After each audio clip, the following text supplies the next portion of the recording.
আপনার কিডনি নীরবে নষ্ট হচ্ছে কিন্তু আপনি কিছুই বুঝতে পারছেন না। আসলে প্রাথমিক পর্যায়ে কিডনি রোগের তেমন কোনো লক্ষণ প্রকাশ পায় না। যদি এটা আনট্রিটেড হয় সেক্ষেত্রে দেখা যায় যে সিকেডি অর্থাৎ ক্রনিক কিডনি ডিজিজ হওয়ার সম্ভাবনা বেশি থাকে। সেই সাথে ফ্লুইড ইমব্যালেন্স হওয়ার সম্ভাবনা বাড়ে এবং দেখা যায় যে উচ্চ রক্তচাপ এবং তার সাথে দেখা যায় যে হার্টের সমস্যার ঝুঁকি বৃদ্ধি পায়।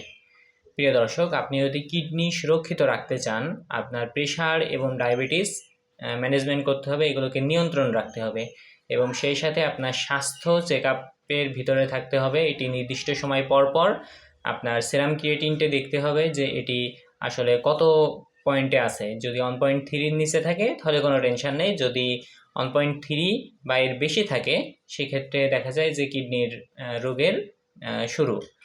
প্রিয় দর্শক, এবং আপনাকে বেশি বেশি পানি পান করতে হবে। একটি নির্দিষ্ট পরিমাণ পানি আপনাকে পান করতে হবে প্রতিদিন। একটি সুস্থ মানুষের জন্য দৈনিক 2 থেকে 2.5 লিটার পানি পান করা অত্যন্ত গুরুত্বপূর্ণ। ভিডিওটি ভালো লেগে থাকলে ভিডিওটি আপনার বন্ধুদের সাথে এবং পরিবারের সাথে শেয়ার করে দিবেন। একটি লাইক অবশ্যই করবেন এবং আমাকে সারা জীবনের মতো হারাতে না চাইলে এখনই আমার সাথে সংযুক্ত থাকুন। সকলে সুস্থ থাকবেন, ভালো থাকবেন। আসসালামু আলাইকুম।